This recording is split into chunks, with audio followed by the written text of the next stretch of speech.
Olá, este é um extra da série Desassossego sobre saúde e doença mental. Vais ouvir uma parte da entrevista com o psiquiatra Fernando Vieira, especialista em psiquiatria forense, com quem falamos sobre tratamento compulsivo.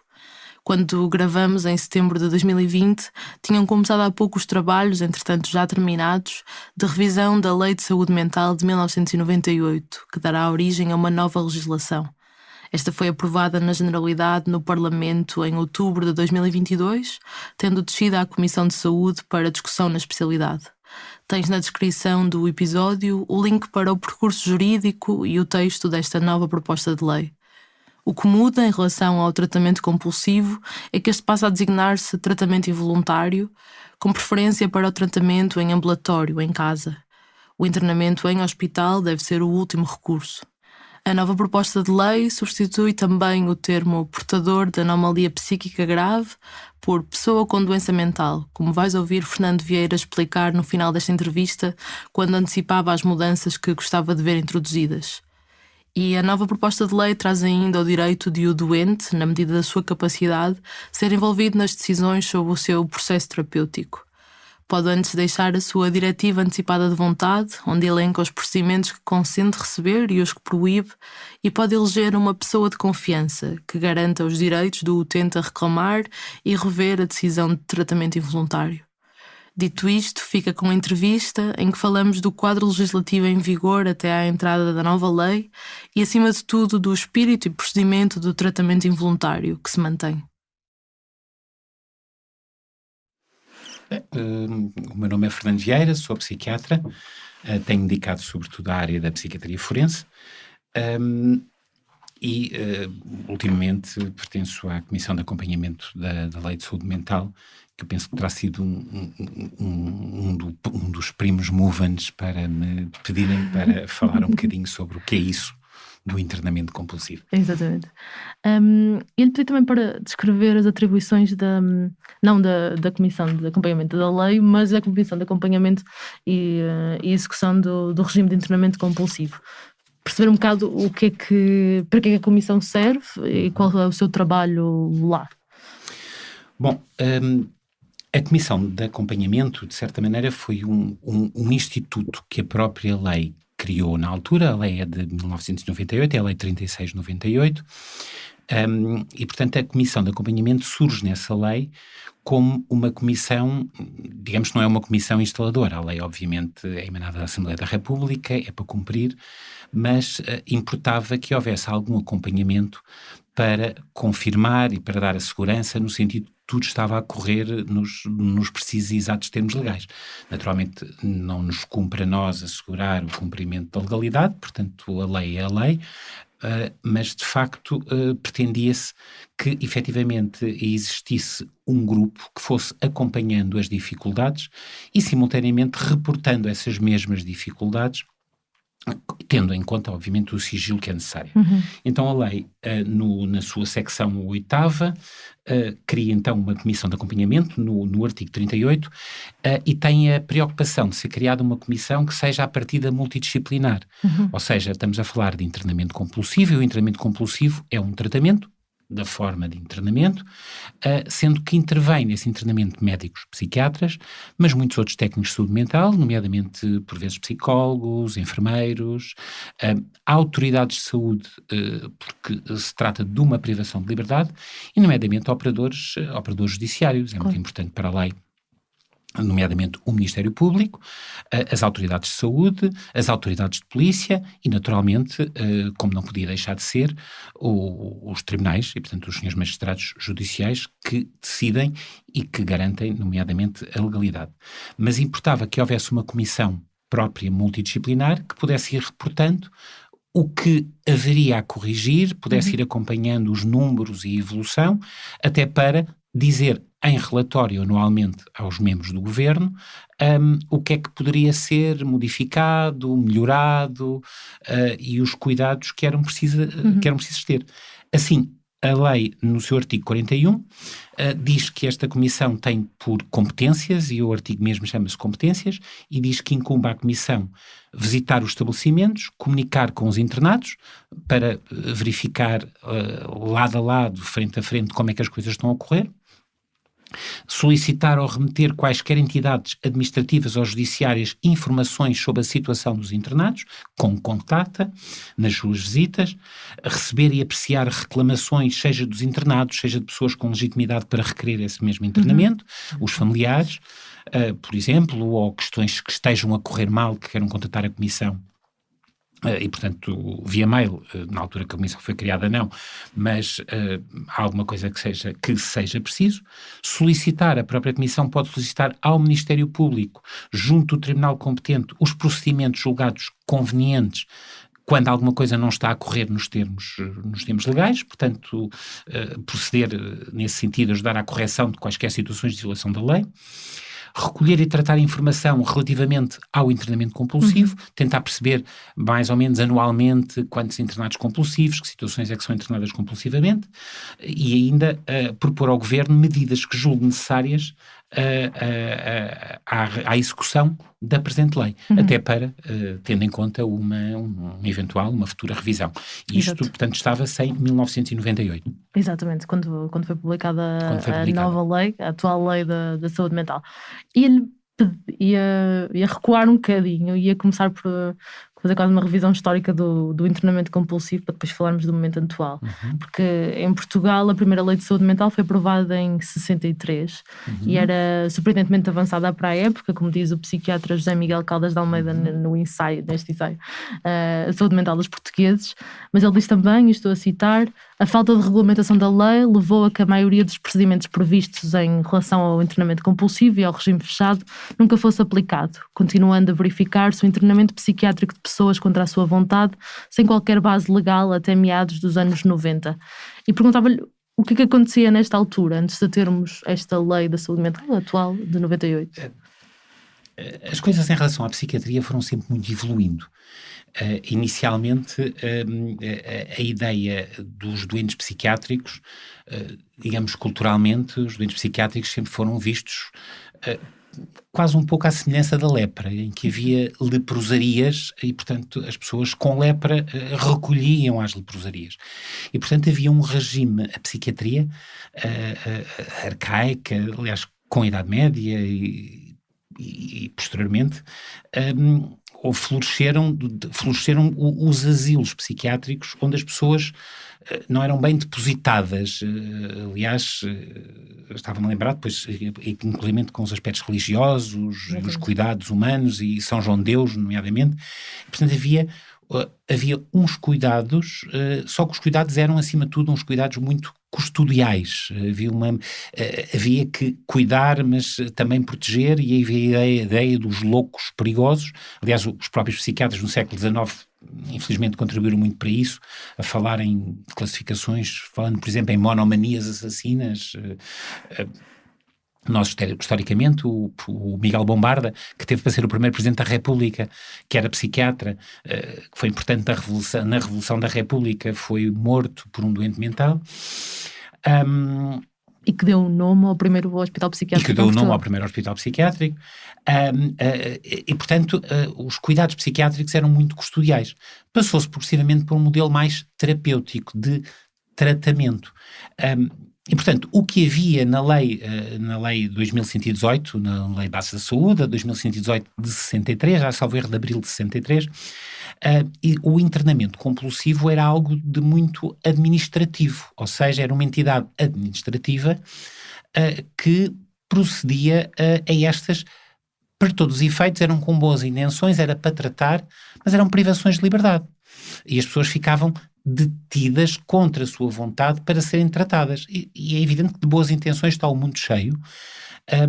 E Portugal, até à década de 90, era dos poucos países que não tinha uma lei em que tudo isto fosse sindicado judicialmente. Porque se estamos a falar, o internamento compulsivo é um internamento, é para tratamento, sem dúvida nenhuma, mas ela é também uma privação de liberdade. E a privação de liberdade tem que ser vigiada e garantida. Estamos num Estado de Direito que não existe ultrapassar das várias normas legais. E num Estado de Direito, as decisões de privação de liberdade, por melhores intenções que elas tenham, quem decide privações de liberdade são os tribunais. E, portanto, foi preciso para mudar de uma decisão administrativa para uma decisão judicial que o internamento compulsivo é, foi preciso, inclusivamente, colocar algumas alterações constitucionais. Estava-me a lembrar, por exemplo, da Constituição de 75. Inicialmente, tem um artigo que dizia que todos têm direito à liberdade e à segurança, e depois vai pondo algumas exceções, por exemplo, quem penetra irregularmente no território nacional, quem é apanhado em flagrante delito e terá que esperar, tem que ser presente a um juiz em 48 horas para ser sindicada essa privação de liberdade, e o mesmo se teve que passar e alterar e incluir na Constituição a possibilidade de ter para tratamento em internamento pessoas contra a sua vontade, sendo que esse internamento necessariamente é sindicado pelo tribunal, por um juiz. E, portanto, em 48 horas, todas as pessoas que são internadas compulsivamente pela urgência, em 48 horas tem que haver uma decisão judicial, senão a pessoa é libertada. É claro que isto chocou um bocadinho, porque é evidente que não podemos comparar os doentes mentais a presos, mas, efetivamente, as pessoas estão internadas para tratamento, com boas intenções, ninguém tem disso dúvida, para melhorar a pessoa, para fazer bem, não é para fazer mal, mas de facto estão privadas da liberdade, e no Estado de Direito só quem pode privar de liberdade são os tribunais. E daí era necessário que todo o internamento compulsivo, o internamento contra a vontade da pessoa, fosse sancionado por um tribunal competente. E foi essa a mudança que esta lei teve. Foi pôr o internamento por uma decisão judicial, decretada ou confirmada por um juiz. Exato. Exato, segundo a nova lei, de 98, o utente tem direito, e vou citar, a decidir receber ou recusar as intervenções diagnósticas e terapêuticas propostas, salvo quando for caso de internamento compulsivo ou em situações de urgência a que a não intervenção criaria riscos comprovados para o próximo ou para terceiros. E agora perguntava-lhe, no espírito da lei atual, o que é o internamento compulsivo?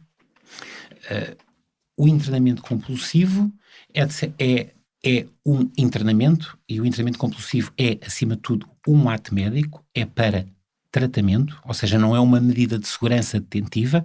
Existem medidas de segurança detentivas privativas de liberdade, nomeadamente o internamento dos inimputáveis, mas isso é algo completamente diferente. Isso é cometido um facto de crime, ainda que a pessoa não sabia que o estava a fazer, não teria consciência de que aquilo era ilícito, ou melhor, enfim, não teria consciência da ilicitude, não teria culpa, ou seja, a culpa da prática desse ilícito típico seria da doença, mas ainda assim, se constituir o perigo, os tribunais podem, no julgamento, decidir por uma medida de segurança privativa de liberdade, com o internamento no hospital, num estabelecimento adequado. Aqui na Lei de Saúde Mental não estamos a falar pós-prática de um crime, pós-prática de um facto criminoso, estamos a falar em existe um perigo, existe um risco elevado, uma grande probabilidade disso acontecer, e face a isso existe então um internamento contra a vontade da pessoa, em que a pessoa fica privada de liberdade para efeitos de tratamento, e por isso mesmo é que tem que ser sindicado por um juiz. Portanto, o internamento compulsivo é isso, é uma forma de tratar pessoas que estão gravemente doentes e que não têm capacidade para reconhecer essa doença e, portanto, nesse sentido, são tratadas por decisão ou por autorização do tribunal. Exato. E quando diz contra a vontade da pessoa, é muitas vezes também porque ela não reconhece o problema ou a doença, pode não ter essa capacidade de reconhecer em si essa doença. À partida não reconhece, mas às vezes é um pouco mais que isso. Aliás, os pressupostos do internamento compulsivo da nossa lei, neste momento, digamos que existem pressupostos para internamento compulsivo de urgência e existem pressupostos de internamento compulsivo, digamos que é não urgente. Eu diria mais, existem pressupostos de internamento compulsivo emergente, de imediato, e pressupostos de internamento compulsivo urgente, mas não tão emergente. E mais planeado, não é? E mais planeado. Isto porquê? Porque, obviamente, a sindicância tem que ser, obviamente, mais cuidada.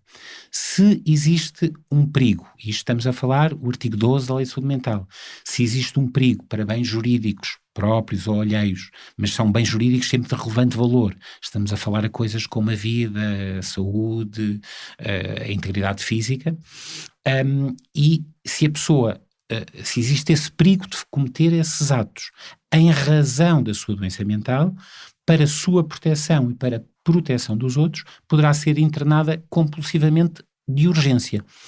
E aqui, obviamente, seja as autoridades de polícia, as autoridades de saúde, podem conduzir à urgência, comunicando nomeadamente ao Ministério Público, portanto, ou o Ministério Público pode mandar conduzir à urgência, onde é feita uma observação psiquiátrica, e aí das duas uma, se tem pressupostos, fica internada compulsivamente, sendo que imediatamente, e a lei diz imediatamente, não é amanhã, não é depois, não é não é quando houver tempo, não, é imediatamente que a pessoa fica privada da liberdade.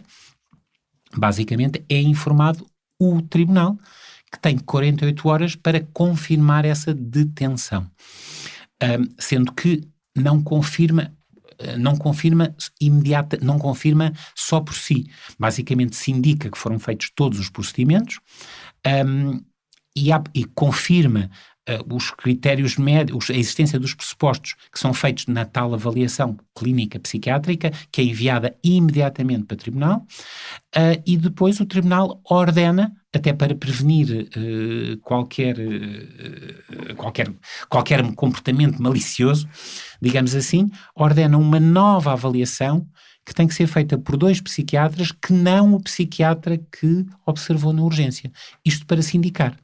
E depois, em termos de procedimentos, convoca então uma audiência, que se chama aqui sessão conjunta, em que houve a própria pessoa, se elas estiverem, obviamente, em condições, e por isso pergunta primeiro, mas à partida a pessoa tem o direito de lá estar, a própria pessoa, os médicos, se assim tiver dúvidas pelas avaliações, os familiares, e decide ou não a prorrogação do internamento. Isso ao fim de 2 meses? Ou...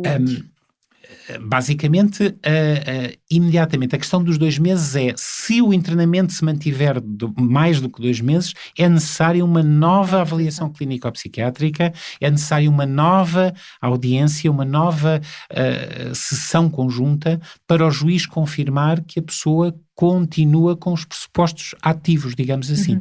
Nesta primeira sessão conjunta de que fala, acontece dentro de alguns dias depois do... Acontece dentro de alguns dias depois. Certo. Sendo que essa sessão conjunta acontece dentro de alguns dias, sendo certo que antes disso já o juiz confirmou todos os pressupostos, porque já o juiz recebeu a informação da polícia, até ou do Ministério Público, mandou a condução, depois recebe a avaliação médica, recebe... 1 ou 2 médicos nesse primeiro momento. As avaliações clínico-psiquiátricas deverão sempre ser feitas por 2 médicos. O que acontece é que às vezes na urgência, e quando a lei foi feita em 1998, não era possível garantir que houvessem sempre 2 médicos na urgência. E, portanto, nesta avaliação da urgência era urgentemente enviada, e não era assim tão claro que tinham que ser 2, porque se assim fosse, provavelmente poderia ter que alguém vir do Algarve ou de Trás-os-Montes para o Porto ou do Algarve para Lisboa, e portanto a avaliação clínico-psiquiátrica é sempre por 2 psiquiatras, sendo que a avaliação da urgência era urgente e tinha que ser feita por um psiquiatra, pelo menos, sendo que em 5 dias tinha que ter uma por 2 psiquiatras, e depois era enviada para o tribunal, e o tribunal marcava a tal sessão conjunta. Portanto, a sessão conjunta, digamos que a pessoa era internada, 2 dias o tribunal tinha que decidir, mais 5 dias, portanto 5, 7 dias, ao fim de uma semana já haveria condições. E até poderia eventualmente ser antes, a partir do momento que o tribunal recebe a informação, o juiz pode decidir o que entende e pode marcar. Agora, é evidente que pedia novas confirmações, pedia novas avaliações, e o que a lei dizia é que teria que ter em 5 dias uma nova avaliação. A lei não refere em concreto que categorias de diagnóstico se incluem conceito de anomalia psíquica, não é? Que é o que a lei se refere. E a minha pergunta era se situações de deficiência intelectual, de perturbações de personalidade ou perturbações associadas, por exemplo, ao consumo de substâncias psicoativas, se entram dentro deste conceito de anomalia psíquica e se é fácil perceber onde é que está a fronteira, onde é que se trata esta fronteira que justifica o internamento compulsivo ou não. Pois, essa efetivamente foi uma das dificuldades, porque o conceito de anomalia psíquica é um conceito, para alguns é feliz, para outros é infeliz, e eu percebo efetivamente a dificuldade em lidar com o conceito. E a questão inicialmente era tão difícil, sobretudo porquê? Porque os psiquiatras diziam que a anomalia psíquica não é um conceito psiquiátrico, e diziam que era um conceito jurídico, e os juristas diziam, não, isto é um conceito psiquiátrico, nós anomalias psíquicas não percebemos. E efetivamente a situação era complicada. Mas a decisão recaiu sobre a anomalia psíquica, creio eu, acredito, portanto, que seria esse o espírito legislador. Eu não fiz parte da comissão que fez a lei, fiz parte da primeira comissão de acompanhamento, mas não da comissão que elaborou o projeto de lei. Mas creio eu que o espírito legislador seria dar aqui alguma ampla liberdade no sentido de não se colocar diagnósticos forçosos. É dizer, se eram pessoas com esquizofrenia, então a partir de agora as pessoas só por serem esquizofrénicas tinham que ser internadas. Ou só por terem uma doença bipolar, que na altura se chamava as doenças maníaco-depressivas, tinham que ser internadas. Ou então tinham esta doença, tinham outra, então já não era esta, já não podiam. E portanto o que a lei obriga é que exista uma qualquer anomalia psíquica, e a anomalia psíquica é tudo que seja uma perturbação que traduza uma alteração funcional e que seja por razões psiquiátricas, psicológicas, mas o que tem que ter efetivamente é os tais pressupostos. E os tais pressupostos sejam os urgentes, sejam os não urgentes, que é haver o perigo para bens jurídicos próprios ou alheios de relevante valor e que crie um perigo, nomeadamente para esses bens jurídicos, ou então que não reconheça, não tenha capacidade para consentir no seu internamento, não reconheça a sua situação de doença e que necessite o seu estado se possa deteriorar e agravar em relação a isso.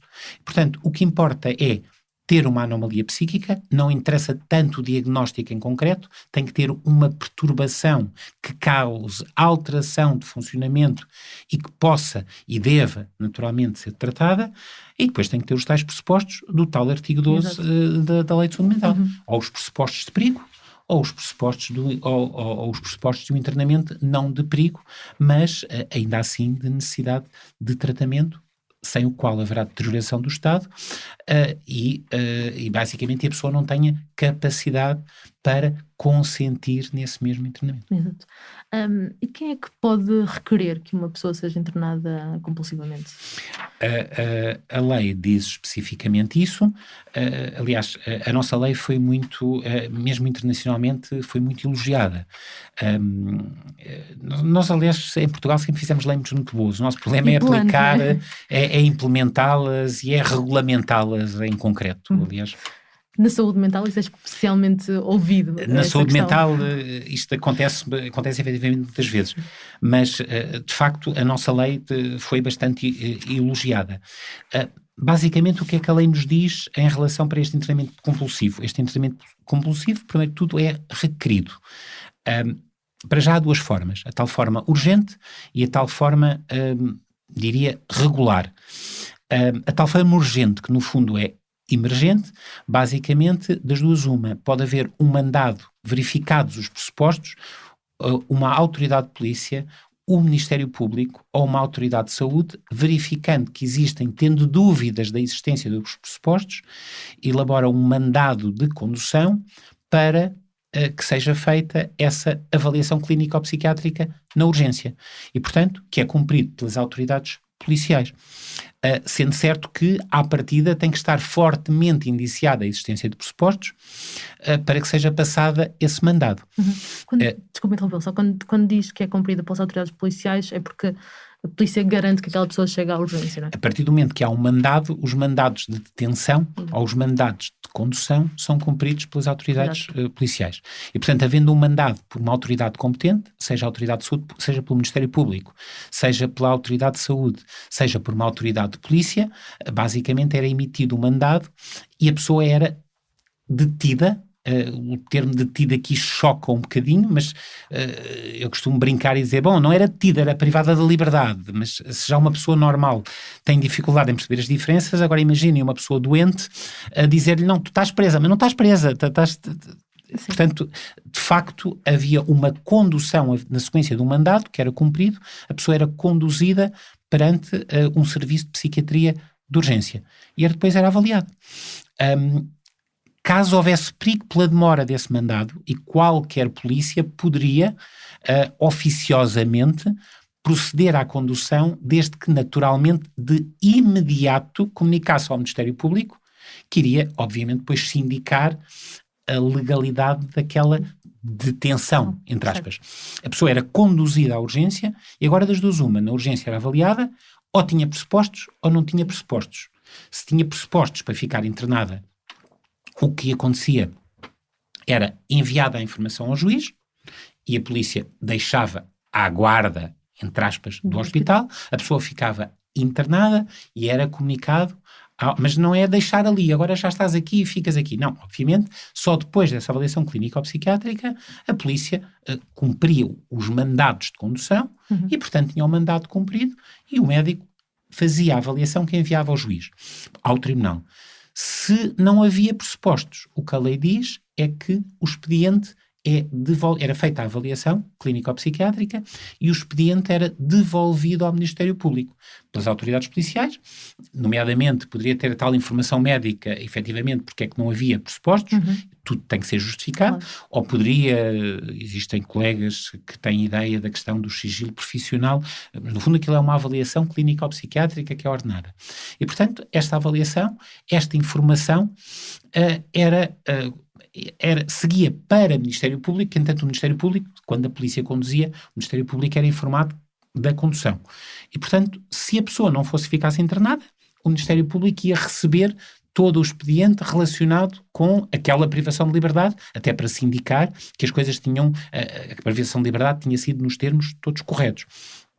Se a pessoa ficasse internada, esta avaliação não iria para o Ministério Público, esta avaliação iria para o Tribunal, que depois confirmaria em 48 horas, confirmaria ou não, a maior parte das vezes seria sempre confirmado, tendo sido feitos adequadamente os procedimentos, e ordenariam então uma nova avaliação.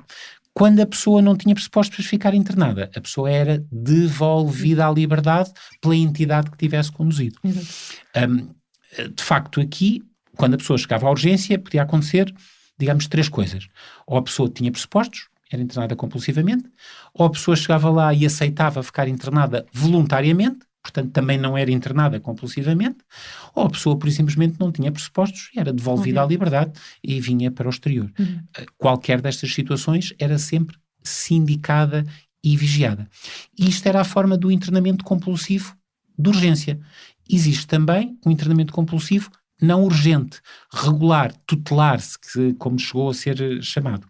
Aqui são os familiares diretos, as pessoas que se dizia, as pessoas que podiam pedir a interdição, os parentes sucessíveis, como a lei dizia, os familiares, a autoridade de saúde, ou a autoridade de saúde, o que poderiam fazer era fazer um requerimento ao juiz, para o juiz mandar então fazer a condução para a avaliação clínica ou psiquiátrica.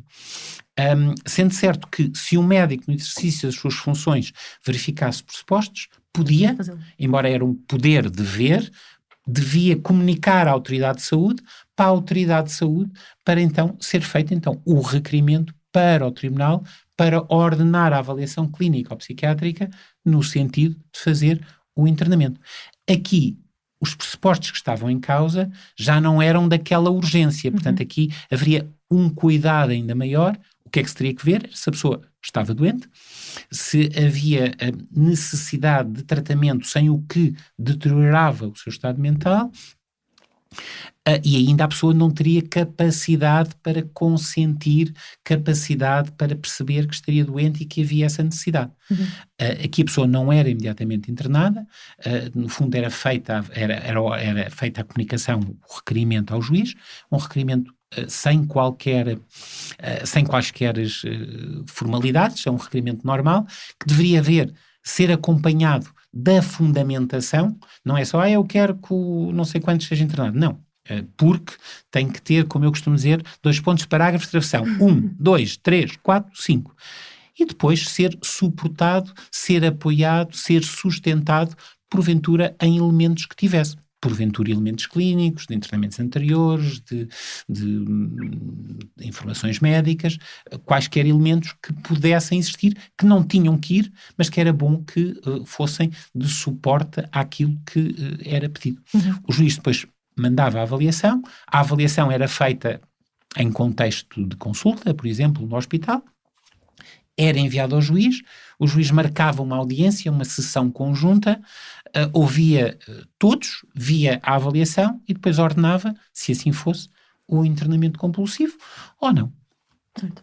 E, por exemplo, nas situações de urgência, os familiares também podem ter um papel ativo, por exemplo, se é o familiar a chamar a polícia, ou se é o familiar a contactar o Ministério Público. Sim. É mais nesse sentido, não é? De contactar as entidades que depois podem iniciar o processo.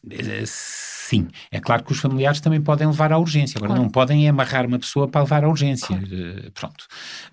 E em princípio, se consegue convencer e argumentar que a pessoa necessita de internamento, das duas uma, e acaba por ser um internamento voluntário.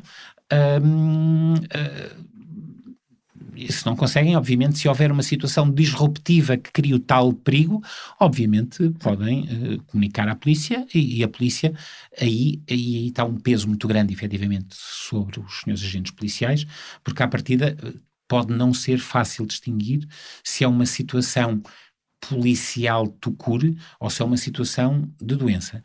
É evidente que os senhores agentes podem conduzir e, portanto, e quando conduzem, depois é feita a avaliação médica. E, portanto, os familiares podem, no internamento tutelar, digamos, fazer o requerimento ao tribunal, ou se houver o tal perigo imediato, podem chamar, obviamente, os agentes policiais. Porquê? Porque há o perigo imediato e o que é preciso é corrigir a situação de perigo. Depois, se a situação é clínica só, ou se é uma situação criminal, isso depois, basicamente, o que há é que afastar aquele perigo. Exato. Se afastar o perigo for através de um tratamento, basicamente é isso que é feito. Se não for uma questão de tratamento, enfim, aí segue as vias normais judiciais. Mas se for claro para familiares, neste caso, que aquela situação de perigo é clínica, por ser, por exemplo, um episódio de psicose, é razoável chamar o INEM em detrimento da polícia, ou o procedimento correto é chamar a polícia? Bom, eu acho que o procedimento correto depende da situação em concreto. Certo, portanto, claro. Não estou a fugir à questão, mas é evidente, há imensas situações.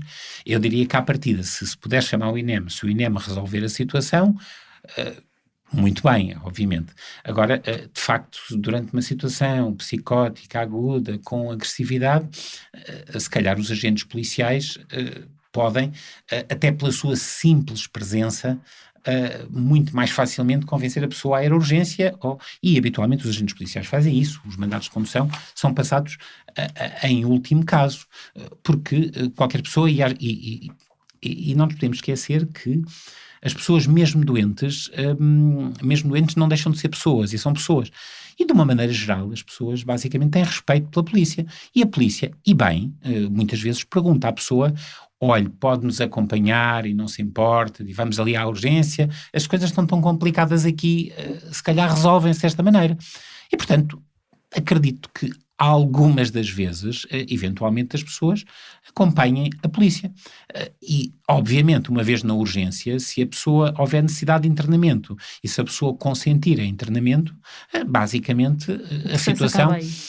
O processo nem sequer começa. Agora, de facto, aliás, o internamento compulsivo é algo que é, como os juristas dizem, em última ratio. O internamento compulsivo é apenas em último caso, ou seja, nos termos precisos da lei, estava aqui a ver, basicamente, agora o artigo 8, que nos diz que o internamento compulsivo só pode ser determinado quando for a única forma de garantir a submissão ao tratamento. Se houver qualquer outra maneira, não é feito internamento compulsivo. Os juristas dizem isto de uma maneira muito mais clara e muito mais clara em termos jurídicos, mas que basicamente têm que estar presentes 4 princípios. O internamento compulsivo tem que obedecer ao princípio da necessidade. Portanto, aquilo que se tem que perguntar e que o médico tem que ter em mente na urgência é mesmo necessário internar este doente? Depois tem que obedecer ao princípio da adequação. É mesmo adequado internar este doente, ou eu posso tratá-lo de outra maneira, ou não é adequado tratar esta situação com o internamento, é adequado tratá-la de outra? Depois tem que ter outro princípio, que é o princípio da subsidiariedade, que é eu só vou tratar no internamento aquilo que não consigo tratar em ambulatório. Eu já tentei tratar em ambulatório e consegui, ou não? Até porque existe o tratamento em ambulatório compulsivo, não é? Sim, mas isso foi uma dificuldade na altura e ainda é. O internamento ambulatório compulsivo está na nossa lei como a substituição do internamento por consultas. Portanto, digamos que o tratamento ambulatório compulsivo é uma espécie de internamento no meio menos restritivo possível. Mas só queria fazer a noção de um outro princípio que é muito importante, que é o princípio da proporcionalidade. Não é porque uma pessoa está doente mental que insulta alguém, não é por uma bagatela, por um insulto, que se vai ficar privada da liberdade só porque ele, estando doente, decidiu insultar uma pessoa. Basicamente, tem que se pôr no prato da balança, e é isso que depois o tribunal naturalmente faz, ou seja, vamos privar uma pessoa de liberdade por causa de um insultozinho, não é digno, ou seja, tem que haver uma proporcionalidade nos bens jurídicos em jogo. Eu só vou tirar a liberdade, quando digo digo no sentido do pensamento jurídico, só vamos privar da liberdade, que é um bem jurídico importante, quando realmente por algo que é paralelo, por um risco que é paralelo a esta privação de liberdade. Se estiver em causa haver alguém insultar alguém, insulta. Quer dizer, não vamos prender só por causa do insulto. E, portanto, esta proporcionalidade, esta necessidade, esta adequação e a subsidiariedade tem que estar sempre presente. Sendo certo que, fora isto, basicamente, depois existem também todas as circunstâncias médicas de fazer o tratamento que seja efetivamente adequado àquela situação. Se for possível tratar a pessoa em ambulatório, basicamente deve ser preferível o ambulatório ao internamento. Estávamos em 98 e aqui a questão que se punha é se essa pessoa não está tão grave, perturbada tão gravemente, que não seja preciso privar da liberdade de internar, como é que vamos obrigá-la a tirar-lhe a liberdade se não é suficientemente grave para internar? O que é que há de suficientemente grave para que ela tenha que ser privada da sua liberdade, tomar medicamentos que não quer? E, portanto, obviamente, tem que se ter mais alguns cuidados com os tratamentos ambulatórios compulsivos do que com os internamentos compulsivos.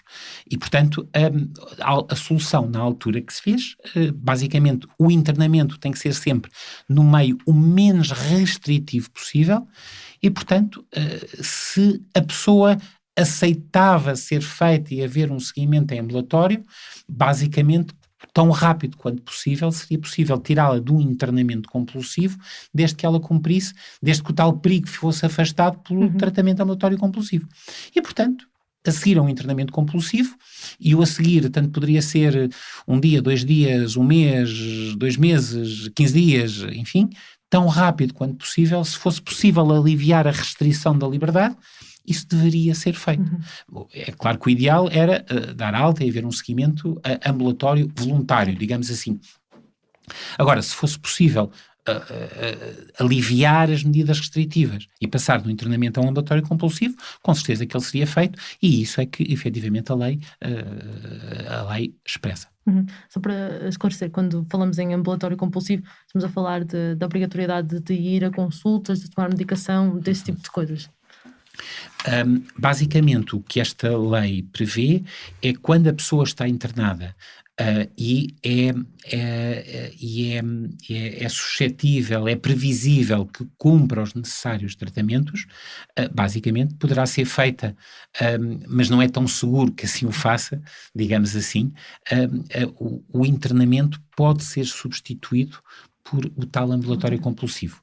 E, portanto, o que acontece, a pessoa aceita determinadas condições, é importante que isso fique exatamente expresso e ficar claro, e as condições, basicamente, a maior parte das vezes são fazer medicação, vir às consultas, e, portanto, isso é informado o tribunal, a pessoa continua privada da liberdade, mas em ambulatório, privada da liberdade no sentido da vontade, e, portanto, o tribunal continua a se indicar, ou seja, uma pessoa que esteja em ambulatório compulsivo, o tribunal continua de 2 em 2 meses a verificar aquele cerceamento da liberdade da pessoa, porque a decisão, volto a dizer, a decisão é judicial. Os médicos podem achar que sim, dizer, e o tribunal pode achar que não. Exato. Num Estado de Direito é o tribunal que controla todas estas situações, os direitos, as liberdades, as garantias de um cidadão. E, portanto, se a pessoa cumpriria isso, viria às consultas, fará análises, fará exames, toma medicação. Se a pessoa cumprir, continuará. Se a pessoa cumprir seguramente e se confirmar, passará de um ambulatório compulsivo a um ambulatório não compulsivo e aí cessa a função do tribunal. Se a pessoa não cumpre e existem elementos seguros de que não cumpre, basicamente informa-se o tribunal e aí retoma-se o internamento por ordem judicial. Portanto, tudo é sindicado judicialmente. Quando falamos do internamento compulsivo de urgência, em que o tribunal toma esta decisão nestas 48 horas, isto é um prazo realista, ou seja, é cumprido este prazo? Este prazo tem mesmo que ser cumprido. E tem porque é um prazo global. Ou seja, o que acontece, qualquer pessoa que é privada de liberdade, alguém que seja apanhada a assaltar um banco, em que haja uma detenção em flagrante delito, ninguém pode estar detido no nosso país, num Estado de Direito, sem uma sindicância, sem uma ordem judicial. E, portanto, 48 horas é o prazo para, em toda e qualquer circunstância, seja ela qual for, tudo o que for uma privação de liberdade tem que ser sindicada por um juiz. E, portanto, 48 horas é o prazo para tudo e mais alguma coisa, e por maioria de razão teria que ser aqui. E, portanto, esse prazo é cumprido. Os tribunais, costumo dizer para os meus colegas médicos, os tribunais têm umas urgências, não chamam urgências, mas chamam turnos. Se houver risco de, por exemplo, vamos ter agora um feriado uma segunda-feira, e, portanto, alguém que seja privado da liberdade na sexta-feira, não se pode ficar à espera que se venha na terça essa possibilidade. Portanto, há sempre, seguramente, um senhor juiz que fica de urgência para situações de privação de liberdade. Portanto, os tribunais têm urgências sempre que haja o risco de passar o prazo de 48 horas. É claro que um fim de semana normal, se a pessoa pode ser detida, e se não tiver 48 horas até à segunda-feira, a pessoa pode ser apresentada ao juiz na segunda-feira. Agora, se houver um feriado uma segunda-feira, se houver feriado uma sexta, seguramente que haverá um senhor juiz de turno. Confesso que isso não lhe sei dizer se é mesmo no feriado, se é aos sábados, penso que poderá ser aos sábados, não, confesso que isso são pormenores, não sei, mas não há possibilidade de, em 48 horas, não haver um juiz que tome uma decisão. Porque se o juiz não tomar a decisão, até pode ser, a pessoa tem que ser libertada, pode haver uma figura jurídica que é o habeas corpus, que no fundo é uma libertação imediata porque passou o prazo. Isto é igual para doentes, não doentes, o princípio da igualdade. Portanto, é para todos. E, portanto, o prazo, digamos que, obviamente é cumprido. Obviamente surgem algumas dificuldades que têm que ver com o pedido da avaliação de mais 5 dias e às vezes efetivamente pode haver atrasos. Agora, nas 48 horas, até que eu tenha conhecimento, não há atrasos das 48 horas. E isto, na altura, era feito por fax. Neste momento não está previsto que seja feito por mail. Embora Neste momento óbvio. ainda não está previsto que seja feito Neste momento não está previsto. O que na altura estávamos em 1998, portanto a comunicação era feita imediatamente por fax para os tribunais de turno. E, portanto, o médico de urgência dava aos administrativos, os administrativos mandavam o fax, ou o próprio médico mandava o fax. E, portanto, o fax era assim imediatamente. Hoje, enfim, agora, basicamente, ainda está prevista a comunicação por mail. Agora, a comunicação por mail tem um problema, nomeadamente dos médicos, é as assinaturas digitais. Não nos podemos estar a mandar mails... enfim, não sabemos quem é que manda o mail, se não há uma assinatura digital. E, portanto... tanto quanto eu tenho conhecimento, na maior parte dos sítios continua a ser usada a urgência do fax, o que cria algumas dificuldades e, portanto, naturalmente faria todo o sentido, nomeadamente que se agilizasse as situações efetivamente por mail. Agora, a lei expressamente é que a comunicação tem que ser urgente e, portanto, desde que a comunicação seja urgente e desde que haja garantias de que realmente, desde que o prazo seja cumprido e que haja garantias que não é qualquer pessoa que envia um fax a fingir que não sei o quê, portanto, à partida... Sim. E que juízes é que decidem sobre estes pedidos? Há juízes específicos delegados para isto? A situação foi complicada em 1998. Isto porquê? O internamento compulsivo, se nós formos à nomenclatura inglesa, chama-se civil commitment. O que está aqui em causa são liberdades, são direitos civis, ou seja, o tribunal criminal e das penas ou penal, no fundo nós dizemos muito dos tribunais penais, eles no fundo não são penais, aquilo não é um direito das penas, é um direito dos crimes, portanto no fundo é direito criminal. Agora, de facto, os senhores juízes do Tribunal Criminal estão muito mais habituados a lidar com as urgências da privação da liberdade. E, portanto, é um perfeito sacrilégio não respeitar as 48 horas, nem mais um segundo. E isto é algo que é... incumbido, assim como os cirurgiões automaticamente, não foi preciso dizer aos cirurgiões para porem máscaras, quer dizer, eles automaticamente já estavam habituados. Para o magistrado judicial criminal, 48 horas são 48 horas. E não são 48 horas e um segundo, não, são 48 horas. E mais 48 horas são 48 horas, quer dizer, não... Isto estava perfeitamente, tanto... Não haveria dúvidas, fossem os tribunais criminais a fazer isto, que basicamente por aí não havia falhas. Pensou-se inclusivamente até pôr que o tribunal a decidir fosse o tribunal de execução de penas. Mas isto chocava, era quase como se os doentes mentais tivessem feito um crime e isto poderia fazer a confusão com as medidas de segurança. Ou então pôs, ok, vamos aos tribunais cíveis. Os tribunais cíveis também têm processos urgentes. Mas é uma urgência, não é uma urgência tão emergente e, portanto, os tribunais estavam mais complicados em termos de quantidade de expediente. E, portanto, na altura houve dúvidas a que tribunal, qual a competência do tribunal, qual a jurisdição do tribunal para resolver isto. O que nas cidades mais pequenas não se põe, só há um, e o juiz resolve problemas de família, de trabalho, cíveis, criminais. Agora, em grandes cidades, Lisboa, Porto, Coimbra, basicamente, quando há competências especializadas, a lei atribuiu aos senhores juízes de competência criminal. Enfim, isto pode ser criticável, foi o que foi decidido na altura, foi discutido na altura se seria o melhor, porque no fundo é uma situação civil, voltamos a dizer, sendo certo que entendeu-se que o melhor era efetivamente dar a competência aos senhores juízes de competência criminal, à jurisdição criminal. E neste momento é assim que está. Quando falou há bocado da questão dos piquetes ou dos turnos, ou seja, quando há um pedido deste, é mandado para o tribunal, não para um juiz em específico. Eu fui-lhe esta pergunta porque pensar, por exemplo, num médico, num hospital grande como o Júlio de Matos, que de vez em quando tem que fazer estes pedidos, conheça um juiz em específico a quem dirige o pedido. Sim. É assim que funciona? Não.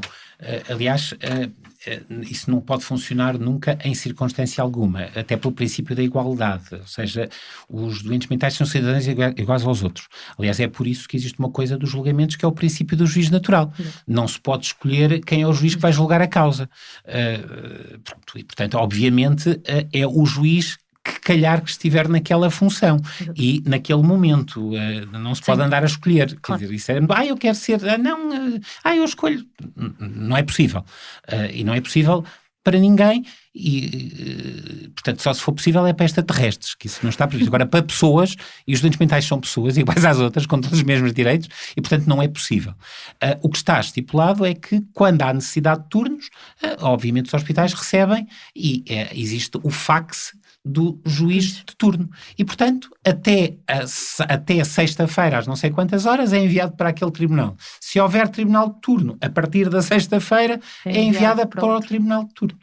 E, portanto, basicamente isso foi difícil ao início, mas depois, obviamente, as comunicações, tal como era mandado para as quadras, porque as quadras da polícia tinham os mesmos problemas. É detido alguém, tem que ser apresentado ao juiz em 48 horas, e aqui cidadãos são cidadãos, com doença mental, com doença de estômago, com doença do coração, é igual, sem doença nenhuma, e portanto a situação é absolutamente igual.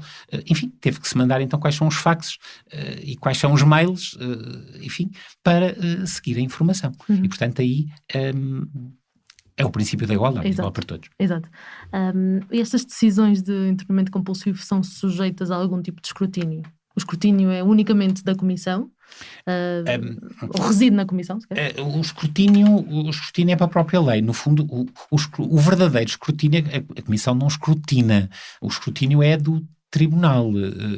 Portanto, nem a Comissão, em caso algum, vai contestar uma decisão judicial.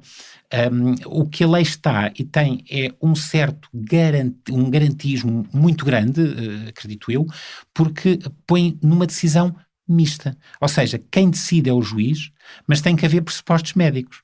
Portanto, o juiz pode decidir mediante pressupostos médicos. A decisão é judicial, mas existe um rastreio médico prévio e, portanto, pode nem chegar à decisão judicial. Agora, se medicamente houver indicação para isso, a decisão aí tem que ser sempre só judicial. Portanto, o escrutínio é a todos os níveis. Mais ainda, a todas as pessoas que estão internadas compulsivamente é nomeado um advogado. E, portanto, o advogado fala com a pessoa tem direito a falar com o seu advogado e o advogado pode contestar. E, portanto, aí contesta como? Contesta dirigindo-se ao juiz. O juiz o Ministério Público de Proteção pode funcionar num dos lados, mandar a condução, por exemplo, e o advogado defende a pessoa, garantia dos direitos da pessoa. Por outro lado, a pessoa é ouvida, e é ouvida por um juiz. Portanto, existe um escrutínio permanente pelas várias entidades ouvidas. O advogado da própria pessoa, o Ministério Público, eu costumo dizer que o Ministério Público garante à partida, é o defensor dos pobres, das viúvas e dos oprimidos. E, portanto, o Ministério Público está atento, até porque se a pessoa for conduzida muitas vezes e não for internada, o Ministério Público pode querer investigar se alguém está a querer sequestrar alguém. E, nomeadamente, se os médicos cumprirem alguma ilegalidade, o Ministério Público pode iniciar um inquérito, se for caso disso, assim entender, ou não. E depois, o escrutínio máximo, a garantia dos direitos dos cidadãos é um tribunal, num Estado de Direito é um juiz, e a pessoa é ouvida pelo juiz. E, portanto, de facto, o escrutínio é o próprio sistema. A Comissão é mais para acompanhar e para tentar esclarecer algumas dúvidas que eventualmente venham a surgir. Não vamos de maneira nenhuma, em termos de Comissão, sindicar decisões que são decisões judiciais. Exato. E quando é que o internamento compulsivo termina? O internamento compulsivo termina quando terminarem os pressupostos.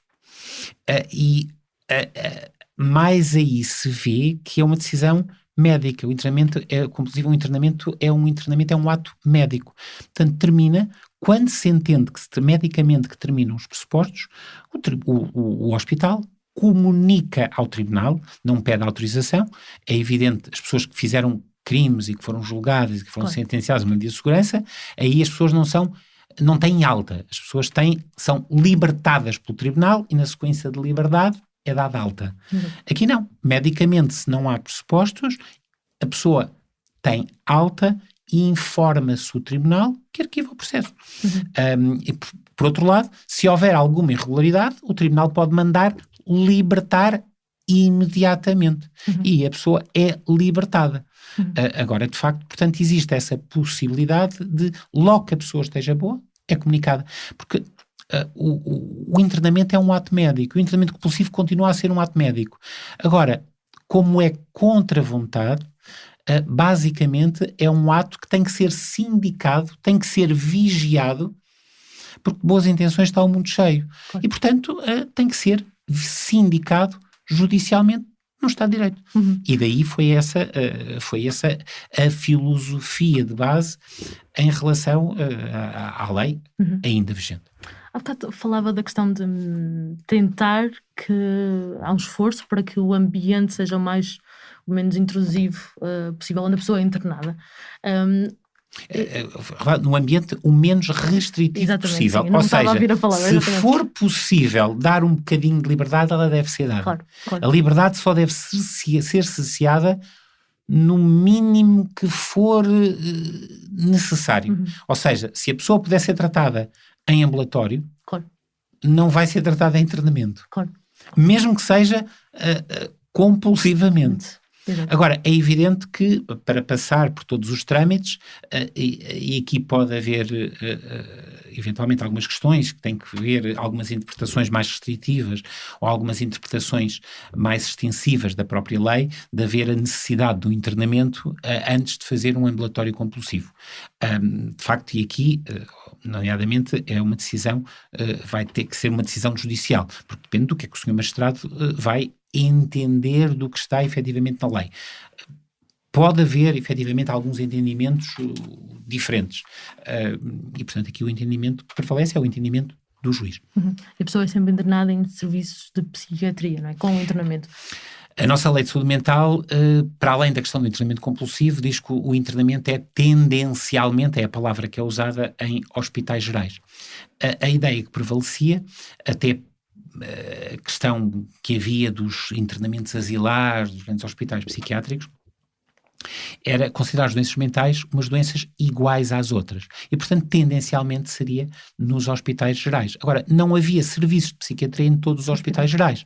E havia, obviamente, hospitais psiquiátricos e há pessoas que necessitam de hospitais psiquiátricos. E, portanto, basicamente, existem áreas essenciais que têm o hospital psiquiátrico, mas que funciona como um hospital geral. E, portanto, nesse sentido, e não é claro onde é que fica mais liberta ou menos liberta, porque, de facto, alguns hospitais psiquiátricos, de facto, o ambiente com a natureza e com os jardins, quando é possível isso concretizar, de facto, e quando é possível é feito, nem sempre efetivamente é possível, mas quando é possível, obviamente, até haverá alguma mais liberdade. Sendo certo que, apesar de tudo, o ambiente do hospital psiquiátrico, os hospitais psiquiátricos podem ser ambientes mais pesados e, portanto, de facto, depende de caso a caso. Agora, quando se diz o meio menos restritivo, é a forma menos restritiva de coartar a liberdade. Exato. Tem noção de quantos internamentos compulsivos são determinados por ano em Portugal, uma média, para se ter noção de que é que estamos a falar? Sim e não. Isto porque uma das missões desta comissão, da Comissão de Acompanhamento, era efetivamente ir acompanhando e perceber. De facto, posso lhe dizer que quando começaram os internamentos compulsivos, quando começou a haver Comissão de Acompanhamento em 1999, e portanto os dados de 1999 apontavam para que a percentagem de internamentos compulsivos fosse estamos a falar de 1999 e 2000, eram 2-3%, depois foram subindo um bocadinho para 5%, depois subiram para 10% e os últimos dados oficiais que eu tenho são dados, salvo erro, ou de 2007 ou 2009, eu penso que são 2009, e acredito eu que rondaria quase os 10%, os 9%, andaria para aí, não lhe estou a mentir porque não tenho efetivamente estes números de cor. E efetivamente uma dificuldade da atual comissão foi que nós não tínhamos grandes dados, tínhamos dados dispersos por alguns hospitais, mas não tínhamos os dados dos hospitais todos. E, portanto, neste momento, o esforço da atual comissão é junto dos vários hospitais para pedir dados muito simples como quantos são os internamentos, desses internamentos quantos são compulsivos e quantos ambulatórios compulsivos. Agora, duas últimas perguntas, uma sobre a pandemia e outra já sobre a revisão da Lei de Saúde Mental. Nos primeiros meses da pandemia houve uma diminuição da procura das consultas psiquiátricas, à semelhança do que aconteceu noutras especialidades. A crise e um menor acompanhamento médico têm efeito no risco de descompensação dos doentes mentais graves. E com isso queria perceber a sua avaliação Ou o impacto da pandemia nos internamentos? O impacto da pandemia nas situações psiquiátricas, eu penso que terá sido muito noutro tipo de situações psiquiátricas que não propriamente as situações psiquiátricas graves de internamento. O grande problema, basicamente, da pandemia são os quadros depressivos, os quadros ansiosos, o receio, as alterações que tudo isto envolveu este novo normal, este confinamento, e portanto eu penso que o impacto na saúde mental foi grande, não tenho dúvidas nenhumas, mas poderá não ter sido tanto para as questões efetivamente do internamento compulsivo. Por não afetarem tanto até porque as pessoas no fundo estavam confinadas e estavam a ser tratadas, no fundo era quase internamentos domiciliários, portanto, de facto, e o que interessa em termos psiquiátricos é que as pessoas façam um tratamento. É claro que o tratamento é feito em internamento quando tem mesmo que ser internamento. Agora, se as pessoas fazem o tratamento, basicamente se calhar o internamento poderá não ser tão necessário, e portanto o grande problema era o estrito cumprimento da lei. Coisas tão simples como as equipas, quando as pessoas estavam em ambulatório compulsivo, de 2 em 2 meses, ou mesmo estavam, sim, as de ambulatório compulsivo, 2 meses tinham que ir às consultas e tinham que ter uma avaliação por 2 psiquiatras. Ora, as equipas psiquiátricas estavam a trabalhar em espelho, o que queria dizer que as avaliações psiquiátricas que eram a ser feitas por 2 psiquiatras, poderia só haver um psiquiatra. Naquela escala, sim. Pronto. E, portanto, haveria que tentar resolver alguns problemas que foram resolvidos. Nós emitimos algumas recomendações, informámos, obviamente, todos os tribunais e pedimos para os tribunais, para o Conselho Supremo de Magistratura informar os tribunais. Basicamente, como havia uma lei que, e deixe-me só dizer, na altura, no tempo do confinamento, o número 8 do artigo 7º da Lei 1A 2020, 19 de março, dizia que sempre que tecnicamente viável é admitida a prática de quaisquer atos processuais e procedimentais através de meios de comunicação à distância adequados, designadamente por teleconferência ou videochamada. Portanto, não havia razão para que as pessoas não fizessem essa avaliação por telechamada ou por chamada. Não era a mesma coisa, mas de facto estava-se a cumprir a lei, até porque entretanto a lei geral foi mudada dizendo que os atos procedimentais, os atos processuais podiam ser feitos por meios à distância. E portanto não havia justificação para não havia justificação para não cumprir a lei. Agora, não se podia dizer, não venha cá que não vale a pena, você não pode. Não, fazia-se a avaliação à distância.